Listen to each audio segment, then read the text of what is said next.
Y waste one more year.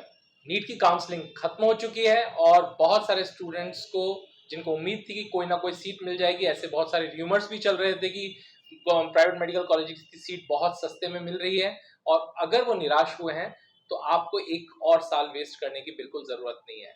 एक खुशखबरी है आपके लिए, मेडिकल एजुकेशन कमीशन का एमबीबीएस के लिए रजिस्ट्रेशन फॉर्म खुल चुका है। और इंडिया के साथ मैच करता हुआ अगर कोई मेडिकल का सिस्टम है जो सबसे ज्यादा अप्रोप्रिएट है तो वो है कंट्री नेपाल। नेपाल में बिल्कुल वही मेडिकल एजुकेशन सिस्टम फॉलो किया जाता है जो कि इंडिया में, वही सिलेबस है, उसी तरह का एग्जामिनेशन पैटर्न है और उतना ही कोर्स ड्यूरेशन है। हाय, मेरा नाम है विनय शर्मा, मैं एजुकेशन कंसल्टेंट और करियर कोच हूं, और आज के इस वीडियो में बात करने वाला हूं मेडिकल एजुकेशन कमीशन के नोटिफिकेशन के बारे में, जिसमें रजिस्ट्रेशन ओपन हो चुके हैं एमबीबीएस डिग्री के लिए। आपको बताना चाहूंगा कि एकेडमिक ईयर 2022 के लिए एमईसी नेपाल ने ये फॉर्म्स ओपन किए हैं, और इसमें जो एडमिशंस होंगे उनको सेशन 2022 का ही माना जाएगा। ये फॉर्म्स शुरू हुए हैं 8 जनवरी 2023 से और खुले रहेंगे 7 फरवरी 2023 तक। और इस फॉर्म के लिए लिंक मैंने नीचे डिस्क्रिप्शन में दे दिया है, जहां से आप भर सकते हैं। किसी भी मेडिकल कॉलेज में अगर आप नेपाल में एडमिशन लेना चाहते हैं, चाहे वो गवर्नमेंट कॉलेज हो या प्राइवेट मेडिकल कॉलेज हो, किसी भी मेडिकल कॉलेज में अगर आप नेपाल में एडमिशन लेना चाहते हैं, चाहे वो प्राइवेट मेडिकल कॉलेज हो या गवर्नमेंट मेडिकल कॉलेज हो, तो आपके लिए रजिस्ट्रेशन करना मैंडेटरी है। अगर आप रजिस्ट्रेशन नहीं करते हैं तो आप नेपाल में किसी भी मेडिकल कॉलेज में अप्लाई नहीं कर सकते। लेकिन हाँ, यहाँ पर एक फर्क है, अगर आपको गवर्नमेंट मेडिकल कॉलेजेस में एडमिशन लेना है तो फिर आपको एंट्रेंस देना मैंडेटरी है, लेकिन अगर आप किसी भी प्राइवेट मेडिकल कॉलेजेस में एडमिशन लेना चाहते हैं तो आपको कोई भी एंट्रेंस देने की जरूरत नहीं है। काउंसलिंग के बेसिस पे ही आपका एडमिशन होगा। यहाँ मैं बताना चाहूंगा कि नेपाल के जो बेस्ट मेडिकल कॉलेजेस हैं, जैसे कि Manipal college of medical sciences, college of medical sciences यानी कॉम्स भरतपुर, चितवन मेडिकल कॉलेज, लुम्बिनी, नोबल, ये जितने भी मेडिकल कॉलेजेस हैं इनके साथ हमारे एक्सक्लूसिव पार्टनरशिप है, और इसमें जो कैंसिलेशन सीट्स आई हैं उनमें सीट्स अवेलेबल है। अगर आपका अच्छा नीट स्कोर है और आप इंडिया जैसे ही सिस्टम में पढ़ाई करना चाहते हैं और एक साल वेस्ट नहीं करना चाहते हैं तो आप तुरंत संपर्क कर सकते हैं। अब मैं आपको एमईसी के रजिस्ट्रेशन के प्रोसेस के बारे में आगे जानकारी दूंगा, लेकिन इससे पहले कि मैं आपको आगे जानकारी दूं, मैं आपको बताना चाहूंगा व्हाई नेपाल। हमें नेपाल में मेडिकल कॉलेजेस में क्यों जाना चाहिए और Nepal as a country, as medical education क्यों अप्रोप्रिएट है। मैं ये बताना चाहूंगा कि नेपाल की बाउंड्रीज इंडिया से लगी हुई हैं। इसके अलावा वहां पर जो हम भारत और नेपाल की जो धार्मिक आस्थाएं हैं वो भी लगभग लगभग एक जैसी हैं। वहां का रहन सहन, खान पान हमारे से बिल्कुल मैच करता है। बाउंड्रीज कनेक्टेड है। आप बाई पर्सनल व्हीकल भी आप नेपाल जा सकते हैं, आपको किसी तरह की कोई पासपोर्ट और वीजा की भी जरूरत नहीं है। और यहाँ पर बिल्कुल वही एजुकेशन सिस्टम फॉलो होता है जो कि इंडिया में फॉलो होता है। इसके अलावा भाषा की भी कोई प्रॉब्लम नहीं है। यहाँ के सभी मेडिकल कॉलेजेस पूरी तरीके से इंग्लिश मीडियम में पढ़ाते हैं। कोर्स का ड्यूरेशन 4.5 ईयर्स है, 1 साल की इंटर्नशिप है, बिल्कुल वैसे ही जैसा कि इंडिया में होती है। यहाँ का टेम्परेचर भी भारत के स्टूडेंट्स के लिए बिल्कुल अनुकूल है, और आप सांस्कृतिक रूप से आपको ऐसा ही लगेगा जैसे आप भारत में ही रह रहे हैं। इसलिए नेपाल इंडिया के स्टूडेंट्स के लिए सबसे ज्यादा अप्रोप्रिएट एजुकेशनल डेस्टिनेशन है। अब सबसे अच्छी बात यह है कि आपको नेपाल के बेस्ट मेडिकल कॉलेजेस जो कम से कम 25 इयर्स ओल्ड हैं और जिनके अंदर 750 से लेकर 1000 बेड के हॉस्पिटल्स हैं और बहुत ही अच्छा पेशेंट फ्लो है, ऐसे मेडिकल कॉलेजेस में आपको एडमिशन मिल सकता है, वो भी इंडिया के बजट से काफी कम में।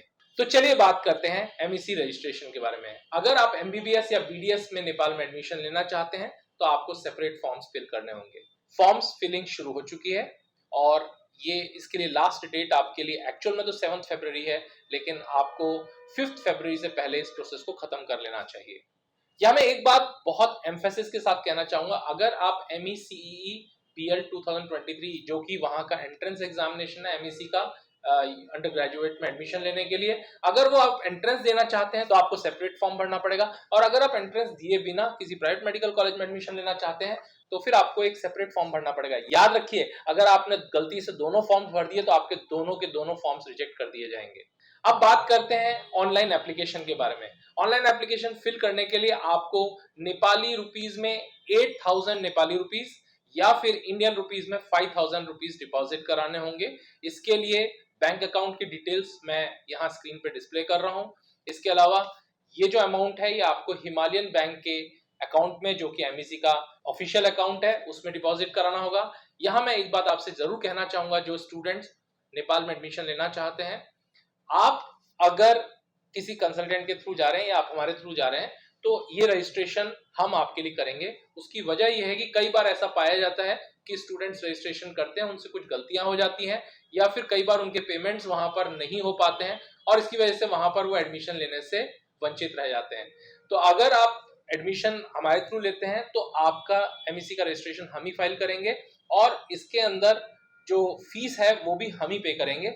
और इसके अलावा आपके पेमेंट्स का हम अश्योर करेंगे, क्योंकि हम हमारे नेपाल के बैंक अकाउंट से डायरेक्ट ट्रांसफर कराएंगे, तो आपकी पेमेंट 100% हो जाएगी, इस बात को हम अश्योर कर सकते हैं। और इसके अलावा हमारा ऑफिस काठमांडू में भी है और क्योंकि हमारा ऑफिस काठमांडू में भी है, हम स्टूडेंट्स को बेहतर सर्विस दे सकते हैं हर समय पर जब उनको जरूरत है तब, और दे सकते हैं आपको बेस्ट पैकेजेस जो कि किसी भी तरह के फ्रॉड या फोर्जरी से आपको बचा सकता है। सबसे इंपॉर्टेंट बात यह है कि स्टूडेंट को अपनी फीस डायरेक्ट कॉलेज के अकाउंट में डिपॉजिट करानी है, किसी भी कंसल्टेंट को नहीं देनी है, और हम अश्योर करते हैं एक बहुत ही ट्रांसपेरेंट एनवायरनमेंट। जैसा मैंने आपको बताया था कि आपके लिए लास्ट डेट 5 फरवरी है, ना कि 7 फरवरी, क्योंकि उसके बाद आप फी डिपॉजिट नहीं कर सकते हैं। तो इसलिए अपना डेडलाइन 5 फरवरी 2023 ही माने।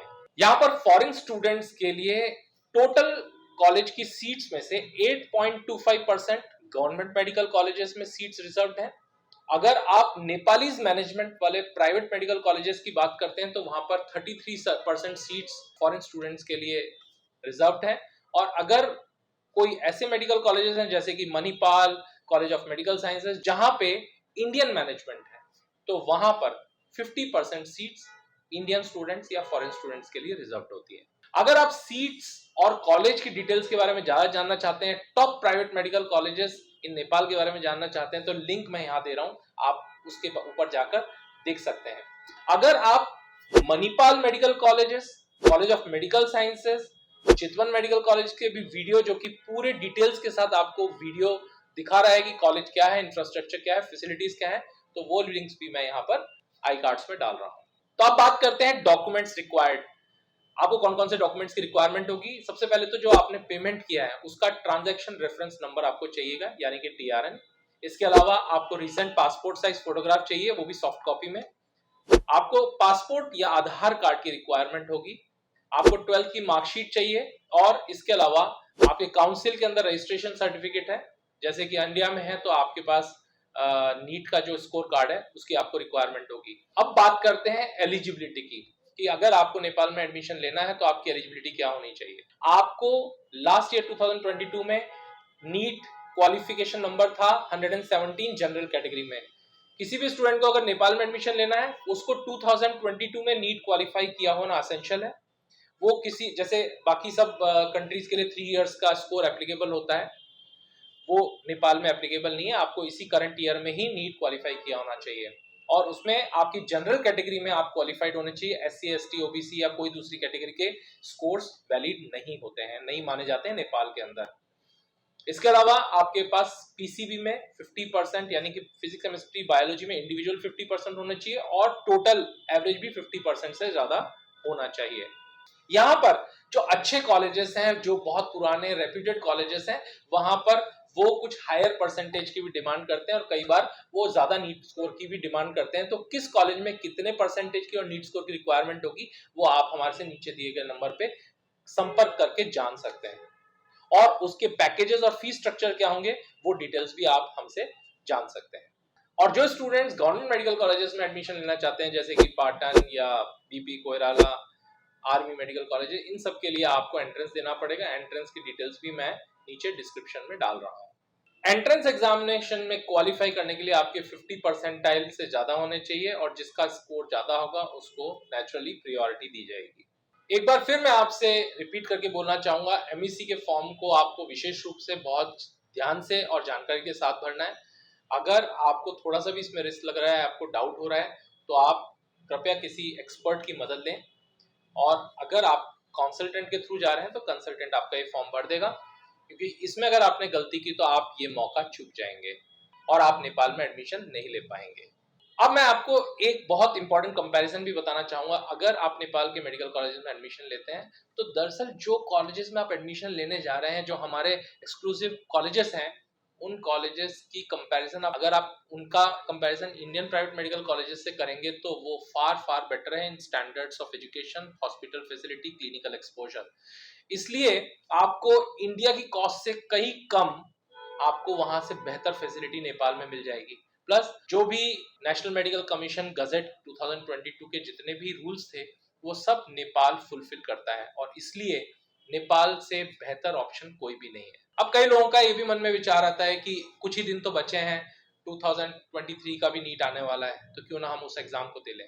देखिए एक सिंपल सी एक इकोनॉमिक गणना भी मैं आपको समझा रहा हूँ। मान लीजिए आप एक साल वेस्ट करते हैं और आप डॉक्टर बनने के बाद अपनी एवरेज इनकम 50 to 60,000 रुपीज मानते हैं, तो एक साल में लगभग 6 लाख से लेकर 7 लाख रुपीज का आप नेट लॉस करते हैं। तो अगर आप एक साल यहाँ वेस्ट करते हैं उतना ही ज्यादा आप अमाउंट वहां अर्न कर लेंगे जब आप मेडिकल सही टाइम पे कंप्लीट कर लेंगे। लेकिन हाँ, यहाँ पर आपको ध्यान देने की जरूरत है कि अगर आप सही कॉलेज से करते हैं तो आपका एफएमजी आराम से क्लियर हो जाता है, आपका नेक्स्ट एग्जाम आराम से क्लियर हो जाता है। और क्योंकि अब नेक्स्ट का नोटिफिकेशन और एक ड्राफ्ट नोटिफिकेशन ऑलरेडी पब्लिश हो चुका है नेशनल मेडिकल कमीशन की वेबसाइट पे, उसके डिटेल्स अपडेट भी मैं इस वीडियो में दे रहा हूं जो कि यहाँ पर लिंक पे दिया गया है। तो आप नेशनल मेडिकल कमीशन में नेक्स्ट एग्जाम कैसा होगा, उसके अंदर क्या क्या डिटेल्स होंगे, उसके बारे में पूरी जानकारी यहाँ पर प्राप्त कर सकते हैं। तो ये था पूरा अपडेट मेडिकल एजुकेशन कमीशन के रजिस्ट्रेशन के बारे में नेपाल में एमबीबीएस करने के लिए। उम्मीद है ये वीडियो आपके लिए यूजफुल रहा होगा और आप पूरे विश्वास के साथ एडमिशन ले सकते हैं। बहुत ही जल्दी वहां की क्लासेस भी शुरू होने वाली है। तो बिना देरी किए नीचे दिए गए नंबर पे आप हमसे संपर्क करें। तो मिलते हैं एक और इंटरेस्टिंग वीडियो के साथ बहुत जल्दी। Good bye and thank you.